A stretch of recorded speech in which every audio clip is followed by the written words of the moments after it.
What's up, everybody? Welcome to the Jaime Dee Show. Woo!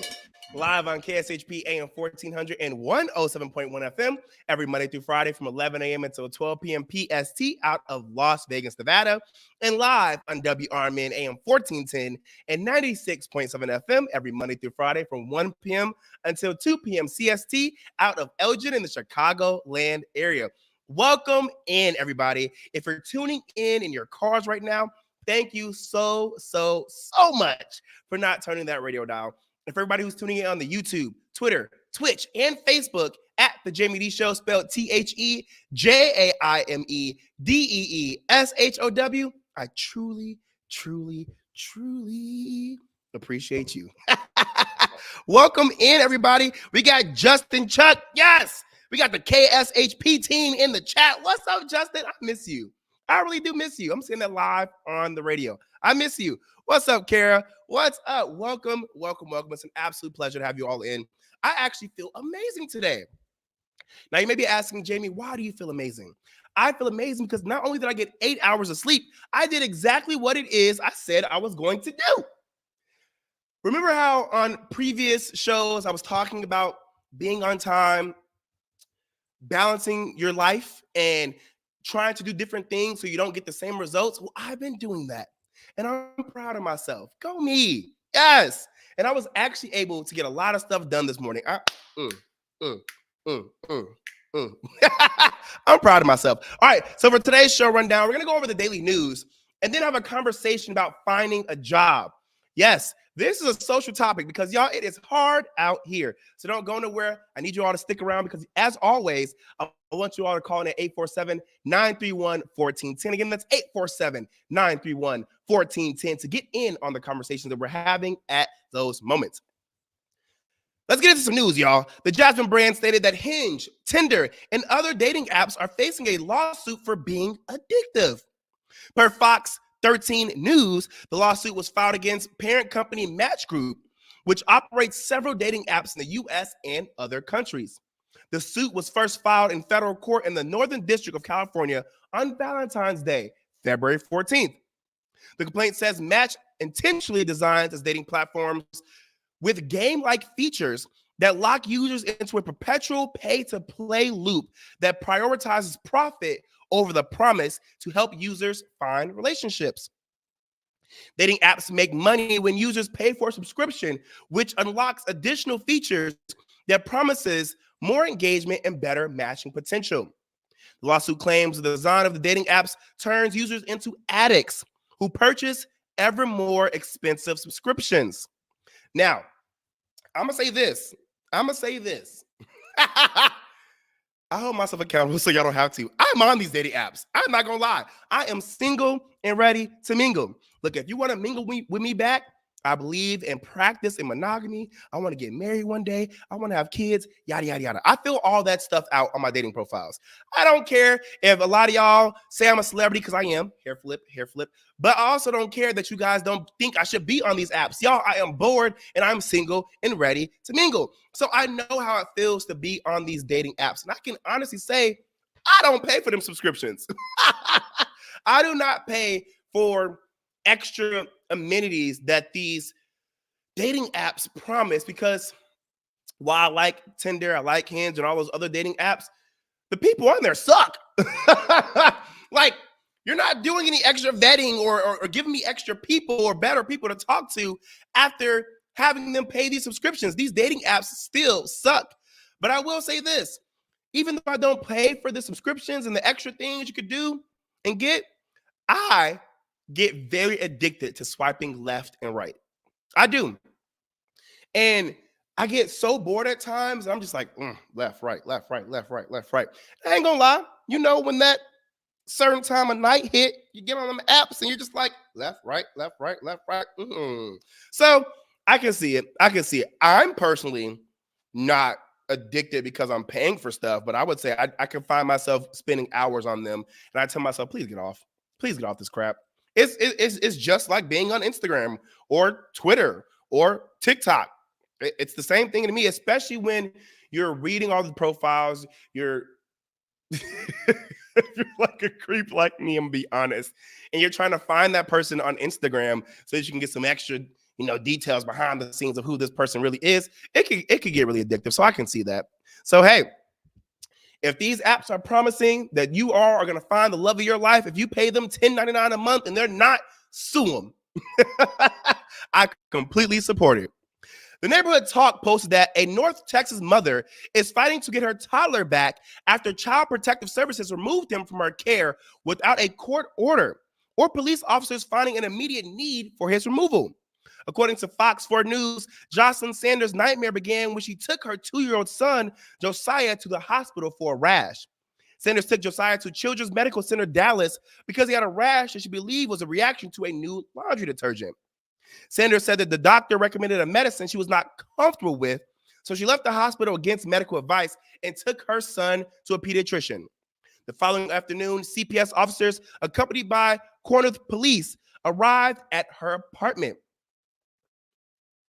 Police Chief Jared Gardner told the outlet his officers, quote, did not observe anything that would indicate the child was in immediate danger or imminent danger, end quote. However, CPS investigators said they were responding to a report from Children's about a child being malnourished.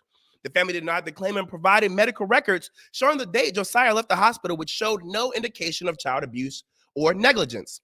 Sanders' court hearing is next week, and Josiah will unfortunately be placed in a foster home. Actually was placed apparently this past Tuesday. Take a listen to this report. Rash that she believed was a reaction to a new laundry detergent. When I realized that his foot was swelling, so I took him to the hospital based on a referral from his pediatrician. She says the doctor recommended a medicine she was not comfortable with. I just was not okay with giving him clindamycin, since that antibiotic is reserved for more severe infections. Sanders decided to leave the hospital against medical advice to take Josiah to her pediatrician, which she did. Even so, the next afternoon, CPS officers came to her apartment. A court affidavit filed by the CPS worker stated the child had a skin infection and a nutritional deficiency. Mother Jocelyn Sanders provided no explanation about the child being malnourished.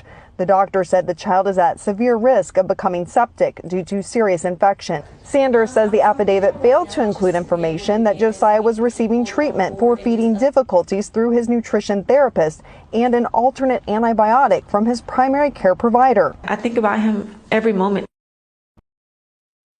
This is a very sad situation because parents should have the ability to say yes or no to whatever that's being recommended to be ingested by their child. I understand that there may be people out there who don't know better than the doctor, but we also know there are people out there who do know better than the doctor. I mean, we're all human, and some people just don't want their children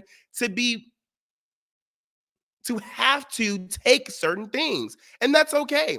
If this person said, you know what, I went to this one doctor, wasn't really a fan of what this one doctor had to say, didn't really like the medication prescribed, let me take my child away and go somewhere else, she should be able to do so. I don't know if you guys agree or disagree, but let me know in the comments down below. I don't see what this parent did as a wrong or bad thing at all, because this parent ultimately should be able to have the right to make the decisions for her child, especially if she believes this is going to be for the benefit of her child. Now, if everybody says, no, your child needs this, and she's being crazy and she doesn't want to help her child, and she's trying to say, I'm doing this for the benefit of my child, no, of course, that's child neglect, abuse, all that stuff. But if she's like, I'm going to go somewhere else, I want to also talk to other people, I want to get some more recommendations and referrals and research done, she should be able to do so. Period. All right, y'all, we're going to take a quick break. When we come back, we're going to have some more daily news. So don't go anywhere. This is the Jaime Dee Show, live on KSHP out of Las Vegas, Nevada, and live on WRMN out of Elgin in the Chicagoland area. I'll be right back.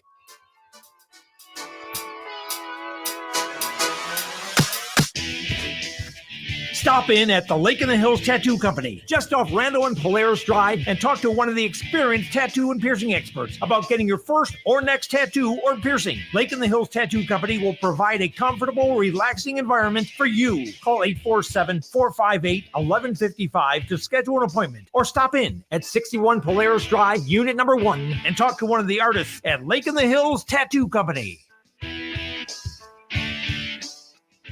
Hey there, this is Tammy Scully with the Radio Shop Show, inviting you to live large for less by listening to the Radio Shopping Show weekdays from 10 a.m. to 1 p.m. and from 4 to 6 p.m. and on Saturdays from 8 a.m. to noon. Check out our website at WRMN1410.com and come see us sometime at 14 Douglas Avenue in downtown Elgin, home of local radio for 75 years, including the Radio Shopping Show for over 40 years. We are WRMN AM 1410 and WRMN 1410 Radio. It's always exciting to hear Elgin business owners like Tanner Melvin of Side Street Studios share positivity about the local community. Elgin is on its way, and it has been. And sometimes, we got set back with the pandemic, and it's been rough. Everyone has felt it, and in so many different ways. What we're trying to do is a lot of hand-holding and shoulder rubbing and being like, it's okay, it's okay. Mm-hmm. We're trying to get this town a lot more money. We're very lucky to live in this community right now. There's nothing like this around here. Feel the positive power of the first shift with me, Marky B, weekday mornings on WRMN.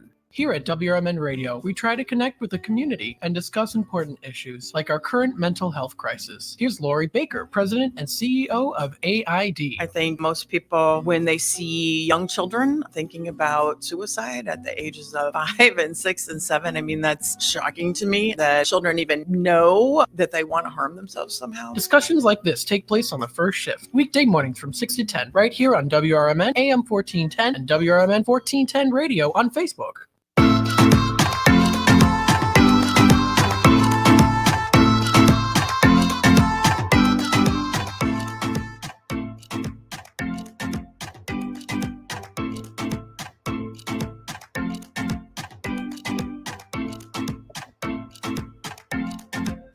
What's up, everybody? Welcome back to the Jaime Dee Show. Woo!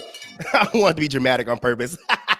Live on KSHP AM 1400 and 107.1 FM every Monday through Friday from 11 a.m. until 12 p.m. PST out of Las Vegas, Nevada, and live on WRMN AM 1410 and 96.7 FM every Monday through Friday from 1 p.m. until 2 p.m.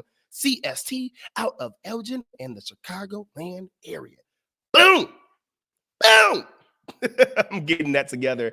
We're also live on YouTube, Twitter, Twitch, and Facebook at The Jaime Dee Show. That's spelled TheJaimeDeeshow. If you are now actually tuning in and you want to comment live, log in using your Gmail account. I do acknowledge comments live on the radio.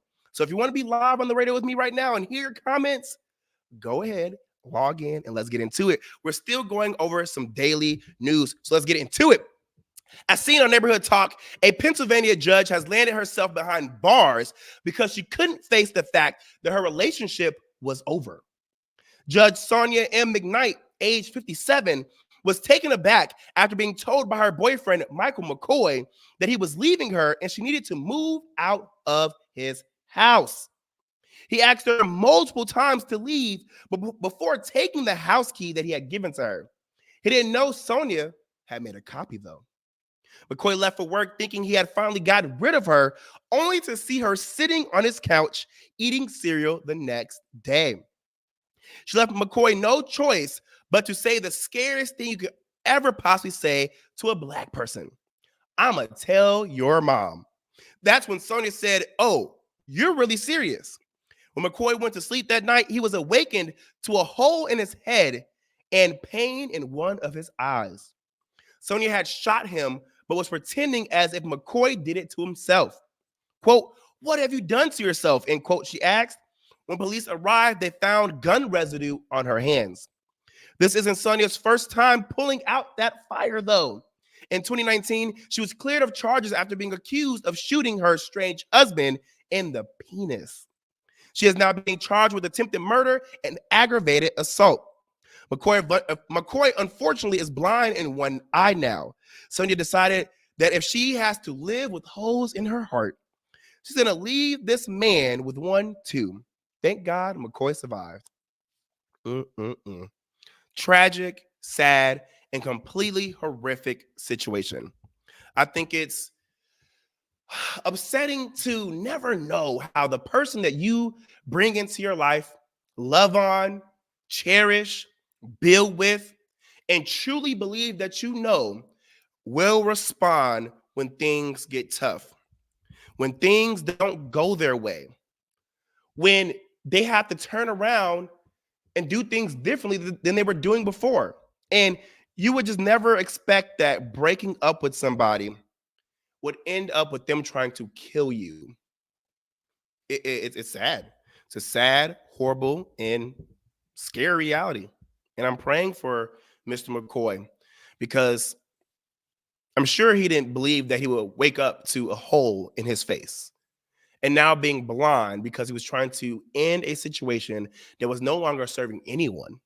And so I feel really bad. And it sucks being somebody who wants love so bad, who would do anything to find that one person to love on, cherish, be monogamous with, start a family with, and so on.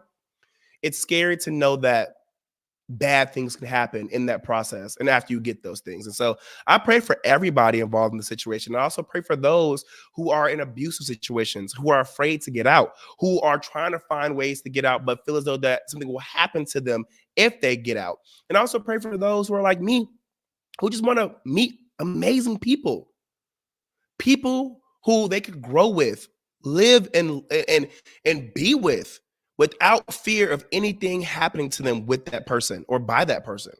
It's a scary reality, and I pray against this happening to anybody. I pray against the person you love, whether that's a family member, friend, or a significant other turning on you because things aren't going their way. Again, just a very sad reality. As reported by the Neighborhood Talk, imagine you discovered that you won the lottery for millions of dollars, only for the company to take it back because of a mistake and you get nothing. That's exactly what happened to a man in DC. According to NBC4, John Cheeks, age 60, saw his winning numbers on the Powerball website one day after it was announced. But when he attempted to redeem the ticket, they told him that the numbers posted were wrong and were announced by mistake. John says he bought a Powerball ticket on January 6th of 2023 for a drawing that would take place the next day, January 7th. Due to him being consumed with work, John wasn't able to check the numbers until January 8th. When he went to the website, to his surprise, his winning numbers weren't there. They were there, excuse me. He quickly took a screenshot of the website and went back to working on his project after realizing he just won the lottery. Quote, I got a little excited, but I didn't shout. I didn't scream. And quote, Cheeks said, quote, I just politely called a friend. I took a picture as he recommended, and that was it. I went to sleep, end quote. Once John had some free time, he tried to go redeem his ticket at multiple locations with this friend, including the DC office of lottery, but he was adamantly denied. They claimed the real winning numbers were announced on the broadcast shown on January 7th, which are completely different numbers than what John had on his ticket. John argues that the winning numbers he saw on the website were there for 3 whole days before they were corrected. So he should still be compensated to $340 million despite the error on the company's end. Quote, they have said that one of their contractors made a mistake, end quote. John's attorney, Richard Evans, said, quote, I haven't seen the evidence to support that yet, end quote. Even if it was a mistake made, the question becomes, what do you do about it? He said, quote, there's a precedent for this. A similar case that happened in Iowa where a mistake was admitted to by a contractor and they paid the winnings out, end quote. As of right now, the lawsuit is pending. Hopefully, John gets the money he's owed. Take a listen to this report. Now a story you'll see only on News 4. How many of us have dreamed about what we would do if the Powerball numbers on the lottery website matched the paper ticket in our hands? The luxury cars we'd buy, the job we might quit, the people we'd be able to help. Well, tonight, News 4's Jackie Benson has the story of a D.C. man who was suing Powerball and the D.C. Lottery for refusing to pay out a $340 million prize last year after his lawsuit claims his numbers came up on their screen. I'm not a regular, except for when the jackpot goes up. On January 6th of last year, D.C. resident Joseph Cheeks bought a Powerball ticket using a personal combination of family birth dates and other numbers. Mr. Cheeks did not see the drawing, but on January 8th, he pulled up the D.C. Lottery website on his laptop. He saw his numbers. He took this screenshot. But the numbers posted on the D.C. Lottery website This is Powerball. Good evening, America. Were not the same as those pulled in that Powerball drawing January 7th. His lawsuit claims his numbers remained on the lottery's website for 3 days, and the size of the Powerball prize at that time was $340 million. And I got a little excited, but I didn't shout, I didn't scream. I just politely called a friend. I took a picture as he recommended. And that was it. Yeah, I went to sleep. Mr. Cheeks attributes his somewhat low-key response to being deeply immersed in his work at the time. He's trying to create a home trust bank that would make loans to people who don't qualify for traditional mortgages. The crisis of the home ownership situation here in the district, Virginia and Maryland, tent cities over at the State Department, tent cities at Union Station. I know it's unheard of, and I've been criticized for saying that, but the F word for foreclosure would not stand on our contracts with people. In his lawsuit, Mr. Cheeks says when he tried to redeem the ticket at a licensed retailer, the prize was denied. At the D.C. Office of Lottery and Gaming Prize Center, Mr. Cheeks says he got another denial. He says he also got a request from a claims staffer. Hey, this ticket is no good. Just throw it in the trash can. And I gave him a stern look. I said, in the trash can. He goes, oh, yeah, just throw it away. You're not going to get paid. There's a trash can right there. Mr. Cheeks says he put the ticket in a safe deposit box instead and contacted a lawyer. The lawsuit filed by attorney Richard Evans claims Mr. Cheeks was eventually told that a lottery contractor, D.C.-based Teote Enterprises, accidentally posted the wrong numbers, that it was a mistake. They have said that one of their contractors made a mistake. I haven't seen the evidence to support that yet. Even if a mistake was made, the question becomes, what do you do about that? There is precedent for this. A similar case happened in Iowa, where a mistake was admitted to by a contractor, and they paid the winnings out. News 4 has contacted by email Powerball, the Multi-State Lottery Association, Teote Enterprises, the contractor, and various D.C. government entities named in the lawsuit, along with their attorneys of record. We were told there would be no comment on the ongoing litigation. Jackie Benson, News 4. Pay that man. I don't care what none of y'all say. Pay that man. He deserves his coins. I don't care if you guys were hacked. If my numbers are on your website saying that I'm a winner, you better give me my money. Give me my money. Give that man his money. Period. Point blank. I don't care if the TV didn't match the website. Pay this man. Pay him. Something's not adding up. Something. And then on top of that, if there's a precedent where this has happened before, why is it an issue with this black man? Why is it all of a sudden there's nothing that can be done? If you don't pay this man his money, the way this lawsuit about to eat y'all up, he gonna win. He gonna get something. I don't even think they're gonna even go to court. I think they're gonna settle, but I'm happy for this man. Congratulations, because we all know he's going to get paid something. Congratulations, lottery winner. Not a fake one, but a real one. Not a small one, but a big one. Congratulations. All right, y'all, we're going to take a quick break. When we come back, our social topic of the day is finding a job. Child. I want you guys to get into this social topic, so don't go anywhere. As always, you can call in at 847-931-1410. Again, that's 847-931-1410. Or continue commenting on the socials. I see we got Charmaine. I see we got Camilla. I see we got Kara. Welcome in, y'all. Welcome in. All right, y'all, don't go anywhere. This is Jaime Dee Show, live on KSHP out of Las Vegas and live on WRMN out of Elgin in the Chicagoland area. I'll be right back. When you need your banker, they should be ready to put you first. At Wintrust, you can have the banking experience you need and the one you deserve. Ready for a change? We've made it even easier.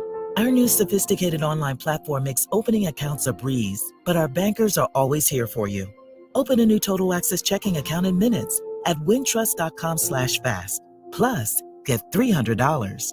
$100 required to open. Requirements to qualify. Must use link to apply. Member FDIC. Hey there, this is Matt in the mornings, inviting you to live large for less by listening to the Radio Shopping Show, weekdays from 10 a.m. to 1 p.m. and 4 to 6 p.m. and on Saturdays from 8 a.m. to noon. Find out more about WRMN, from our daily deals to our weekend programming to our open office hours. Check out our website at WRMN1410.com and come see us sometime at 14 Douglas Avenue in downtown Elgin, home of local radio for 75 years. We are WRMN AM 1410 and WRMN 1410 Radio on Facebook. The Barbecue King Smokehouse of Huntley and Woodstock does barbecue every day, and for them, it's a passion and labor of love to prepare the best barbecue around. Stop in at the Woodstock location just off the historic square or in downtown Huntley and taste the incredible brisket, ribs, chicken, and more. When you take that first bite, you'll know why the Barbecue King Smokehouse takes up to 16 hours to prepare the food. Come early, come hungry, or talk to the King about catering packages from the Barbecue King Smokehouse of Woodstock and Huntley.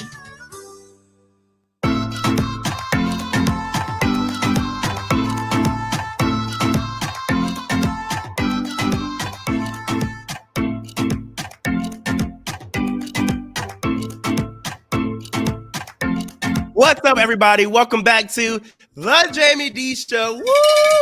Live on KSHP AM 1400 and 107.1 FM every Monday through Friday from 11 a.m. until 12 p.m. PST out of Las Vegas, Nevada, and live on WRMN AM 1410 and 96.7 FM every Monday through Friday from 1 p.m. until 2 p.m. CST out of Elgin in the Chicagoland area.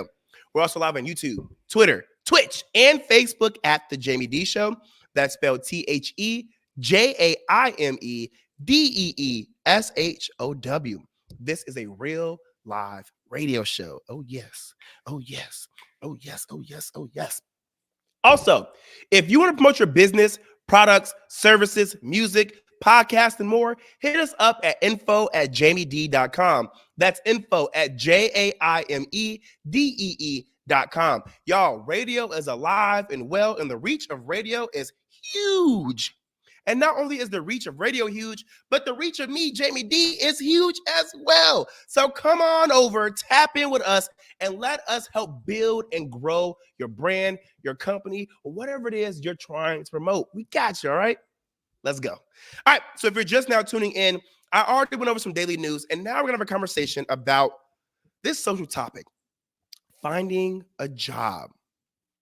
I'm excited to have all these people listening in right now because I want you all to actually comment live to tell me how you feel. And if you are able to call in at 847-931-1410, please do.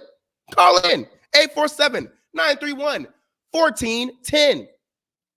Y'all, finding and securing a job should never be as hard as it is. I've been working since I was 14 years old, which means that I have seen and experienced a lot in the workforce. Again, I have been working since I was 14 years old. I have worked almost every dang where. I worked in the fast food industry, the restaurant industry, health and wealth industry, media/entertainment industry, the corporate world,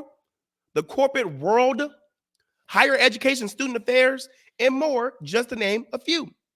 I can authentically say that I'm a jack of all trades. However, to get those jobs, I had to apply for them. And that is the hardest part. I know a lot of people say interviewing is the hardest part, but to me, applying for the job and getting the interview is the hardest part.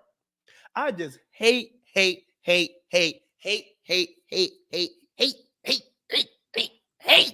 applying for jobs. I hate it. I know a lot of people say interviewing is the hardest, but again, applying is. Getting the interview is. I know people say hate is a strong word, but that's how strongly I feel about applying for jobs. Companies do too freaking much when it comes to the application process. I have never understood why we had to create a resume just to upload it to the application and still manually input it into the application. To me, that's dumb. Let me know if you guys agree live on the air. Do you guys agree that the application process is stupid? The things that make us go through is just dumb. Why do I have to do that part? Why do I have to do that part all over again after I've already carefully crafted my beautiful resume for the hiring person's viewing pleasure? I didn't do all that work to make this resume look so neat, so clean, so precise for me to have to put it all back into your database. I get it may be copying and pasting, but that takes a lot of time. It does. And a lot of people be asking, well, what's the exact day you worked and the exact day you stopped working? I don't know. I just know I started working sometime in March. I ended sometime 3 years later in June. I don't know. Come on now. And then y'all be asking, well, how much did y'all get paid at that job? That's none of your business how much I got paid at my previous job. They have a bunch of unnecessary AF questions that don't even need to be answered. Okay, now some of the questions I get, they may be necessary to know before the company wastes their time interviewing someone. Like, hey, do you have the certificate? Do you have this necessary experience?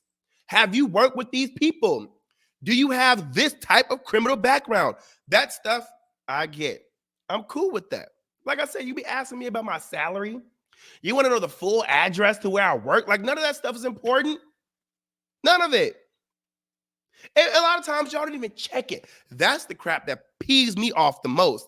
Y'all don't even check it. Y'all don't even check it. Ooh, that makes me mad. And I know that for a fact.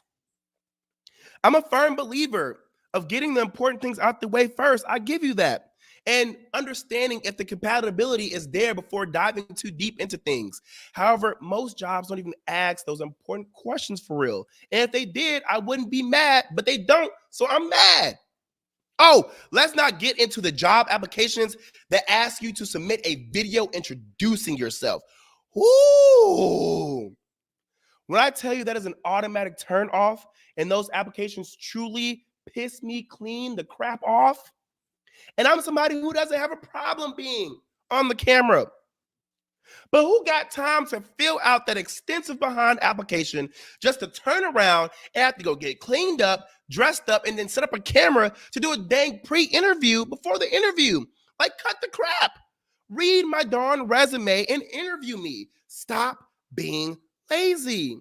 On top of that, I'm tired of answering these EO, which stands for equal opportunity questions, at the end of the application. You don't need to know if I'm male, female, black, white, Asian, gay, bi, straight, none of that. You don't need to know that. You don't need to even know my pronoun. You don't need to know none of that. None of it. They swear those questions that are asked at the end of the application aren't used in the hiring process, but we know they are. If they really needed to know those questions answered, if they really needed those questions, and they say that it's only for analytics and data and for the government, then get those questions answered after you hire me, not before. And don't sit here and be like, well, we just want to know how many black people are applying for this job and how many queer people are applying for this job and how many females are applying for this job. So we know that we are getting these type of people to want to work with us. And it's like, for what? For what?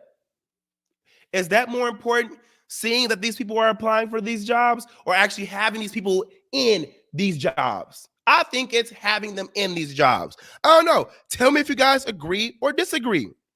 Camilla says, yeah, no camera pre-interview for me. And I agree, that crap is irritating.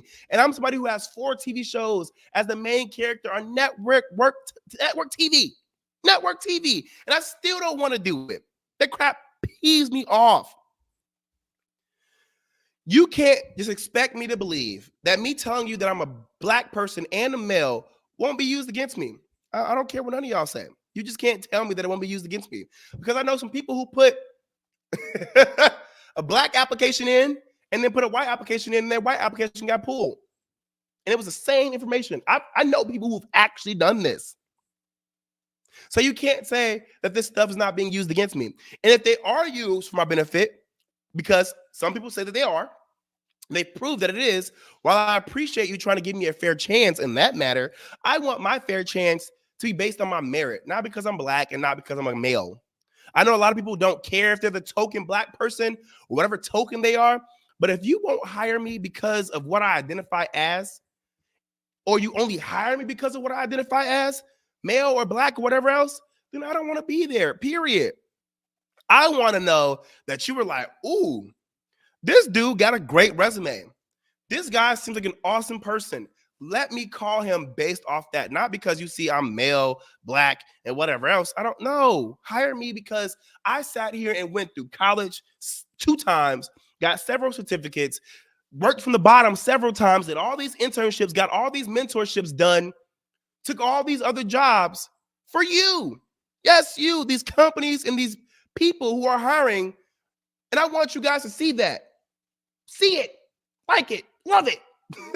Don't be like, oh, because you're black, we're going to bring you in. No, I want to know that what I did wasn't in vain. It's just a lot when it comes to applications, y'all. All in all, I'm just tired of applying for jobs. The process takes too long, and it feels like I'm always applying for jobs that will never even hire me or look at my application. Having had to apply for jobs so much is somewhat my fault. I'll give y'all that, but a lot of it isn't. I know people drag millennials and Gen Zers for only staying at jobs for 1 to 3 years, but you can't blame us. These jobs are catfishing and having toxic and hostile work environments. You apply for jobs you think you'll like, get swindled in during the interview process, and then boom. When you get there, your coworkers are trash. Your manager can't manage and has all types of issues. They promise you all this crap that never comes true. The work you do either isn't satisfying or what you actually wanted to do. And most of all, you really aren't even getting paid that much. So then you start applying for another job because you can't take it anymore, and you ultimately end up leaving the job that you're at. Millennials and Gen Zers are not like the generations that came before us. We are not about to sit at a job we don't like just because. We're not. We aren't going to deal with a bunch of BS just to say we have a job either. Absolutely not. Our health and peace of mind comes before anything else. I'm going to say it again. Our health and our peace of mind comes before anything else. We've already gone through so much as it is. We aren't about to sit here and take that BS at work too. No. All right, y'all, we're going to take a quick break. When we come back, we're going to have some more conversations about finding a job. So don't go anywhere. Don't go anywhere. Don't. This is the Jaime Dee Show live on KSHP out of Las Vegas and live on WRMN out of Elgin in the Chicagoland area. I'll be right back.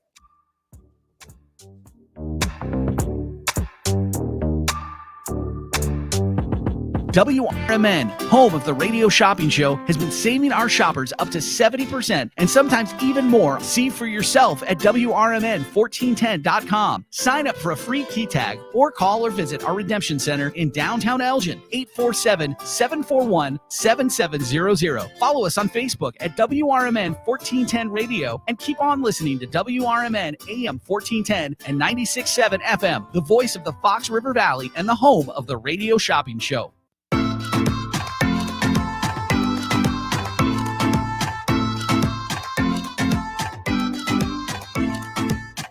What's up, everybody? Welcome back to the Jaime Dee Show. Woo! Live on KSHP out of Las Vegas and live on WRMN out of Elgin in the Chicagoland area. If you want to promote your business, product, service, music, podcast, and more, hit us up at info@jamiedee.com. All right, we're having a conversation about finding a job.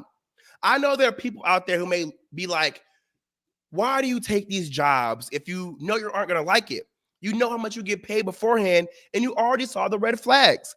Well, Peppermint Patty, some of us can't keep waiting around for our perfect dream job to finally recognize us and give us a chance. So we do what we have to do, and if that means taking a crappy job just to get some money until we get to where we want to be, then that's what we're going to do. However, just because we took that crappy job out of need or desperation doesn't mean we have to stay there and deal with their crap. Forget them. At least we're leaving versus complaining, living a terrible life, and adding to the already toxic work environment. These companies are using us just as much or even more than we're using them. And that's a fact. So we're going to get our little coin. or the experience we need and get the heck up out of there. Just how those companies don't owe us anything and can fire and lay us off without any notice, we can come in and leave as we please. If you want to be miserable where you are and continue to stay jealous of how we jump from job to job until we find happiness, that's on you. We didn't tell you to stay where you're at. We want happiness, stability, balance, great pay, job security, benefits, and for them to keep their promises. Most of y'all aren't even getting that. So yes, we are going to keep quitting and keep applying until someone gets it right. Period. We aren't standing for these companies to look at us in our face and tell us we're not good enough. And we're not going to stand for these companies' crap anymore. To add to that, you haters and judges out there act like it's so easy getting a good job in the first place. I said this before, and I'm going to say it again. It's hard out here. It doesn't even feel like these companies are hiring for real. It just feels like these companies are posting jobs online just because. I know I can't be the only one who gets on sites like Indeed.com and LinkedIn.com and feel like I'm aimlessly applying because where is my application actually going? Are these companies even getting my applications? Are these job postings even real?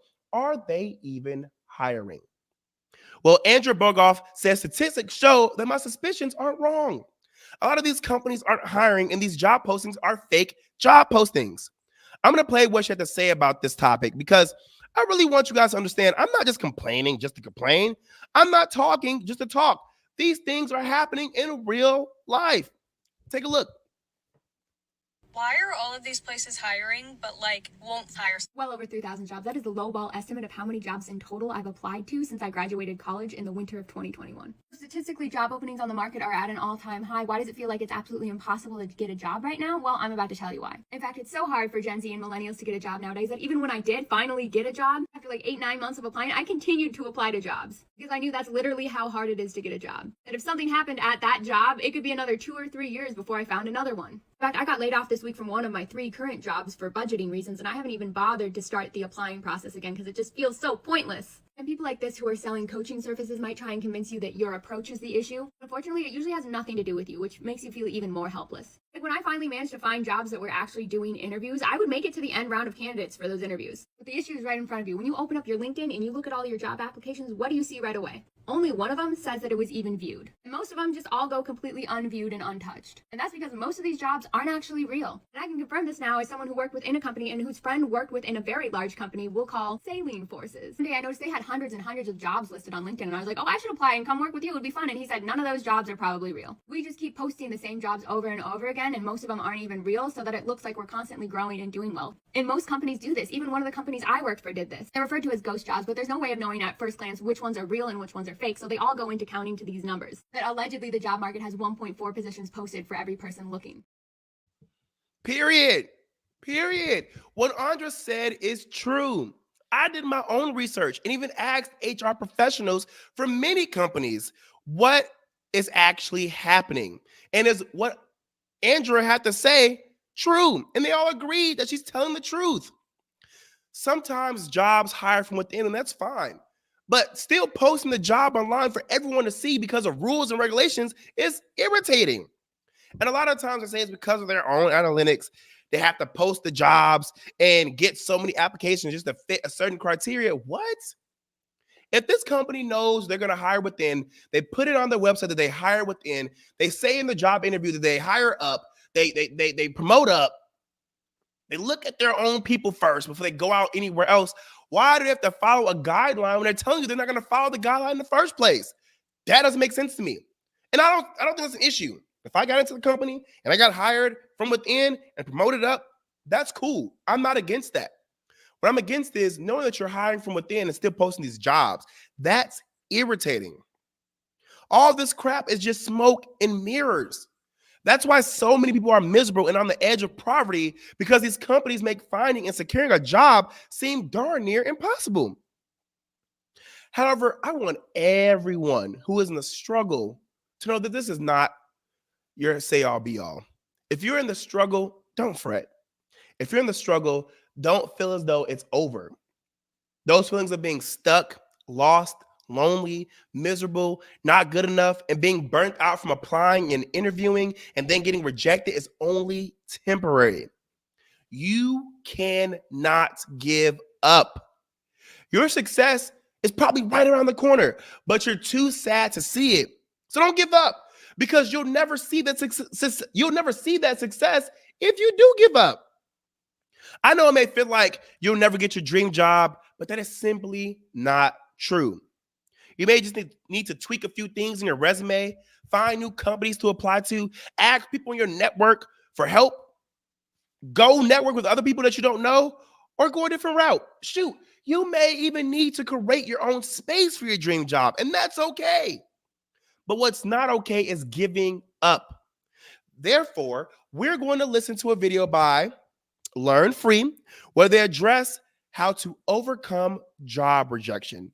Because I'm not going to let anyone listening in right now fail or give up because they let these dumb people or companies make them feel lower than low. You don't deserve that. So take a listen.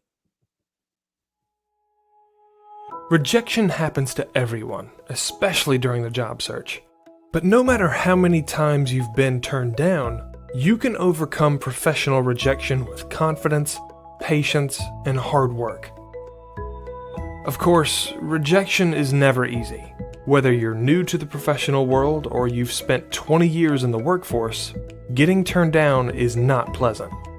Whenever you apply for a job or have an interview, brace yourself for the possibility that you could get turned down. And though it's easier said than done, try not to take rejection personally. Remember that hiring managers are simply trying to find the best fit for the company. Just because you aren't chosen doesn't mean you are worth any less as a person. You'll probably never know why you were rejected for a job, so all you can do is put forth your best self, and the rest is out of your control.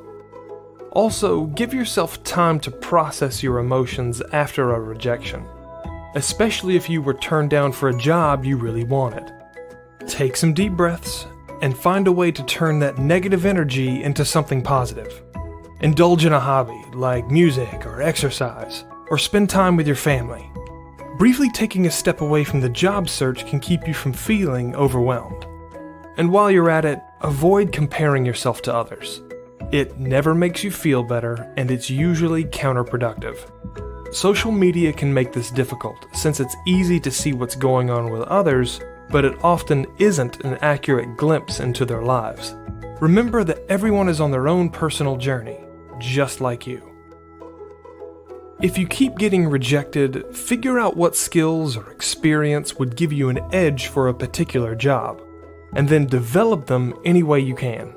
Volunteer, start a project of your own, study a program or tool used in the industry you're pursuing. Being willing to learn is a valuable trait and may catch an employer's attention. When it comes to finding jobs, try a variety of different methods. Job boards like Indeed.com and CareerBuilder.com are great for discovering new openings, but don't rely on them exclusively.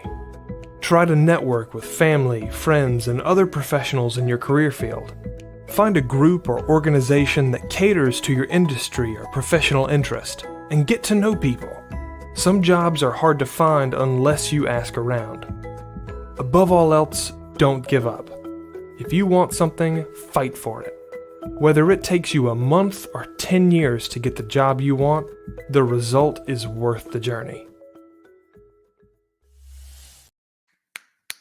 Snaps! Do not give up. Fight for it. The end is not here. If you're not dead, the end is not here. If you have the opportunity and the blessing to wake up every day, the end is not here. Do not give up. Don't compare yourself to others. Give yourself grace and keep trying.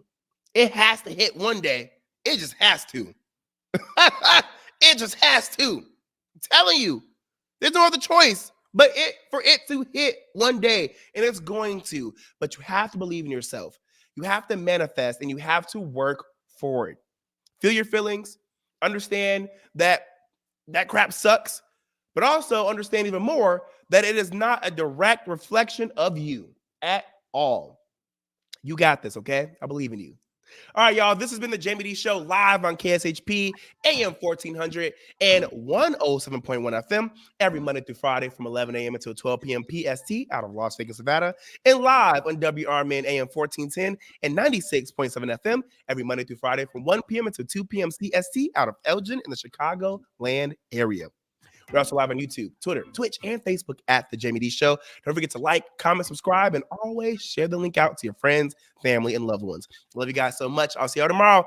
Have a good day and stay safe. Peace out.